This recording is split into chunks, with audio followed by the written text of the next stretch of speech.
Welcome to the Noble Ape Podcast, Ape Reality. I'm Tom Barbalet, and this evening, I've got a list of things to talk about, but most of it is actually going to talk about the development that I've already done. In fact, the development I've already done because I haven't been recording podcasts in large part, but also the development I've already done because the Noble Ape simulation is pretty well already library ready after some earlier development with Moon Monkeys. However, I'd like to start with a little plug. Gerald de Jong of the Darwin at Home podcast and Darwin at Home project sent me an email on Facebook asking me why there were two Facebook groups associated with Noble Ape. And somewhat ironically, Gerald actually provided the perfect counterexample that I'd been looking for about why there were actually two groups. The first group is associated with historical folk that have had something to do with Noble Ape development, but may not have any current or any interest in ape reality. These people have a group of their own, and these are people like James Murata, Doug Rushkoff, various musicians that performed on the Isle of the Apes album, things like this. So folks who've had some connection over the past 12 odd years with the Noble Ape development in one way or another. They're also Noble Ape simulation users, and this is the striking thing. There are folks that listen to Ape Reality, perhaps you're one of these, who aren't Noble Ape simulation users. In fact, they don't really have much interest in the simulation or things like that. I think some folk have described the Ape Reality podcast as listening inspiration. I'm not really sure what Gerald de Jong uses it for, but I've heard he exercises to it, so perhaps it's a sparring partner through his exercise regime. So there are two Facebook groups. One of them is available by link through the simulation page. This links through to what I've described the historical group as being, but basically it's folk that use the Noble Ape simulation as well and have some intimate connection to the simulation, and thus that's the group for them. And for folks who listen to Ape Reality, on the Ape Reality page, there's a link through to a Facebook group associated with Ape Reality. So if you're listening to this podcast, and if you're on Facebook, please consider joining at least the Ape Reality Facebook group, and consider also, if you use the simulation, joining the Simulation Facebook group. And the Simulation Facebook group has a rather cute name, which I mentioned in previous podcasts, but you'll need to check it out if you want to know it. Now, I'm going to talk about the development. Let me get some background first. I think that's probably critical. When Apple released Leopard 10.5, it started to remove various aspects of Carbon support, and Carbon is the interface that Noble Ape has used to interface with Mac OS 9 and Mac OS 10, and it's a legacy interface that in some regard is based back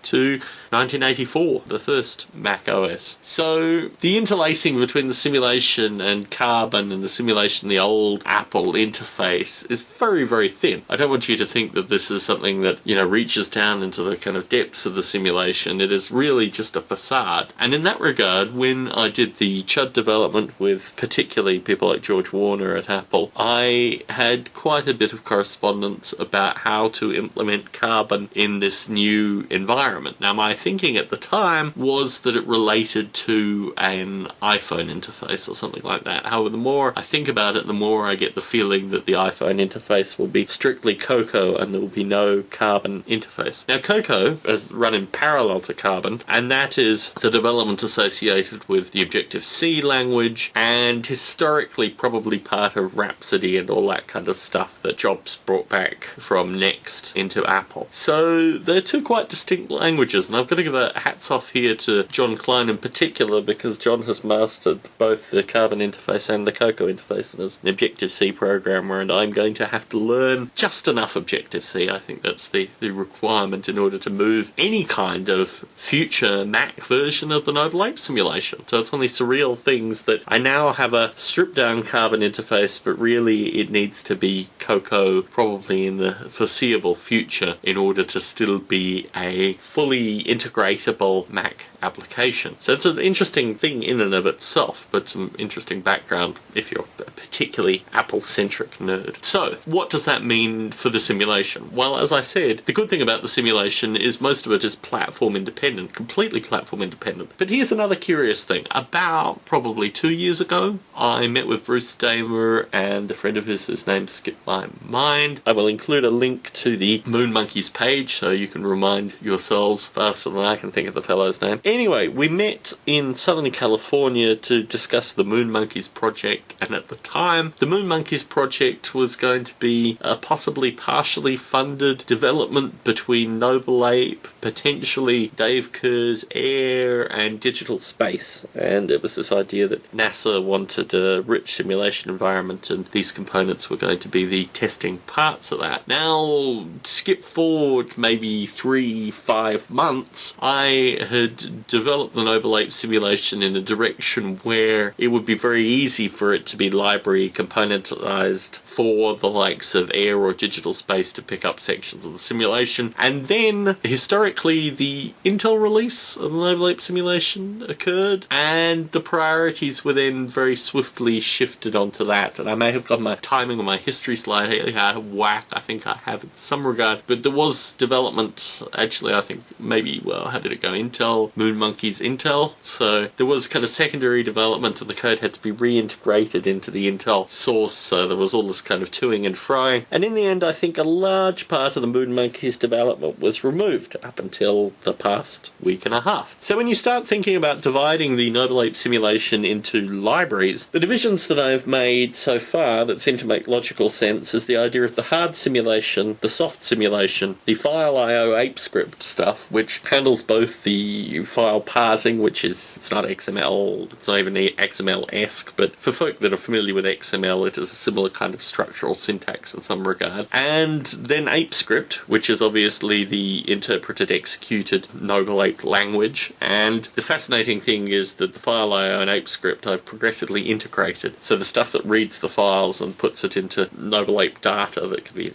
taken off and done stuff with is shared code with ApeScript. Increasingly shared code. Not, obviously the interpretation stuff is separate, but with regards to various file handling and low-level file handling, they share the same code. And then, of course, the platform-independent graphics. Now, the beauty of these libraries, and I'll talk a little bit about the hard and soft simulation in a minute just to give a sense of what that is that, for example, if you just wanted weather and landscape, you would just have the hard simulation that has the weather, the landscape, and the biology, so you get the biology for free if you're interested. You know, if you just wanted the landscape, you could have the hard simulation. If you just wanted the weather, you could have the hard simulation. You just feed in the height values and the map values through into the weather simulation. You then have the soft simulation, which is the Noble Apes primarily, in fact almost exclusively, with some handling included to allow for states. And this was an interesting interaction that I had with Pedro earlier in the week. I think his concern was to do with the time frames and how you were going to allow Noble Apes to be animated and things like that. And my thought was that what one should have is a set of states that are set over whatever period of time the testing is for the graphics engine, and then over that period of time it will identify whether the ape is sleeping, looking for food, finding a mate, giving birth, swimming, dying. All these kind of things will be fed into the states, which can then be cleared by the graphics environment, whatever's reading it. And this gives the opportunity for relatively rich combinatory animation sequences to interface directly with the simulation through this kind of higher level description. I thought that was quite cute. So that's the soft simulation, and as it is currently, there's no ApeScript in there. Well, there needs to be some kind of ApeScript interface, and this is where it gets very curious, because obviously things like looking for food and these kind of things are best written through ApeScript explicitly. So this is the current question, whether the soft simulation will have to include ApeScript. Initially I don't think so, but it will probably in the very near future. And then, of course, there is the graphics. And the graphics really are completely optional now. I think I'll maintain the graphics for the Windows version, the Slimline Mac version, and obviously the Linux version, but potentially the graphics will be relatively secondary to the simulation. And this allows folks like Digital Space and Air and other engines, and as Pedro said, well, you can write your own and just have an OpenGL interface to it all. All these kind of things are allowed with the library structure where you have the hard and soft simulation. Perhaps file IO ApeScript with no graphics.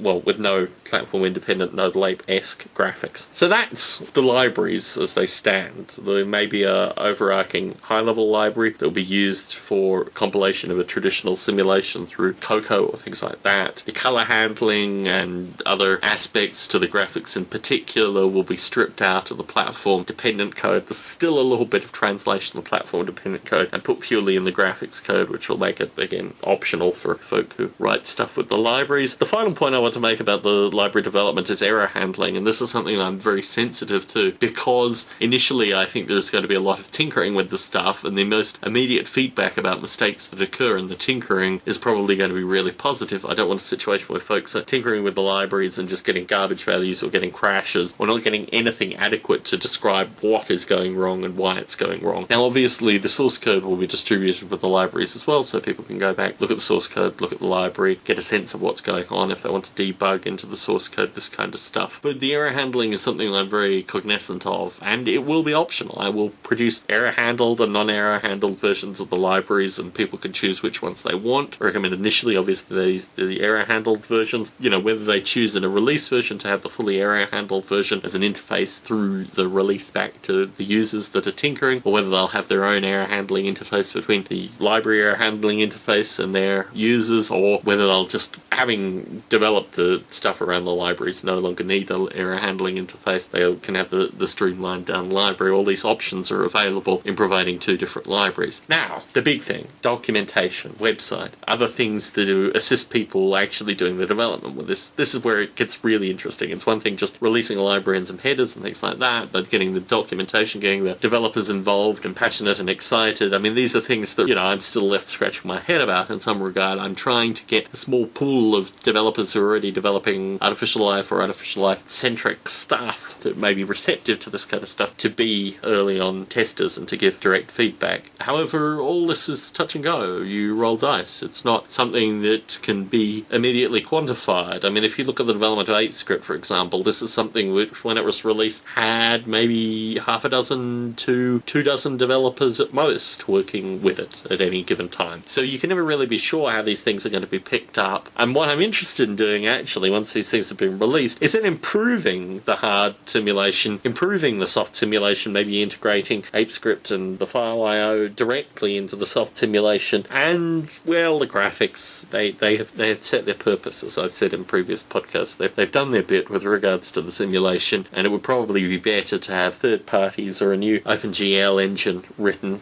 would work better with future operating systems and future versions of current operating systems. So that's the library development to date. I've talked up until now relatively lightly about the week off in November. It seems extreme to pack so much into a week, and it's something that I'm thinking about quite greatly, particularly as my wife, whilst she won't be here, is giving me things to do, like enroll for her and various other things. So I will have additional projects aside from what's amounting to 5 or 6 days off currently. I would like to get as much done as possible. I think the programming is getting to a state where it's almost writing itself for something that would not take up time in the November week off, so I could dedicate that period to writing and still be perfectly up to speed with regards to generating the libraries and potentially learning Objective-C sufficiently to provide all the interface stuff on the Mac side, at least, to the libraries through Objective-C. However, there is additional writing, as I've noted, with regards to the website and the library documentation that needs to be presented online in some way. So it's going to be interesting. It's going to be hitting the ground running in terms of writing a chapter. I have some outline. I'm going to spend some part of the evenings of the next week getting an outline together, so really it will just be a matter of filling in the gaps. And the structure is looking pretty well defined in terms of what I want to say. I'm going to be seeing Bruce Damer the week following, Bruce and his wife Galen. Bruce's current work seems to be very East Coast centric. I hope that he'll be able to get to a grey thumb as he's spending quite a bit of time on the East Coast. And I was hoping to do a Biota interview with him, another one, a follow-on from the previous one, to talk more about what he's doing on the East Coast. My hope is he'll get back to California to have an opportunity to chat before I meet him and his wife on location in Las Vegas. These are the kind of things laid out over the next few weeks. The library development, writing heavily in the November week off, which is,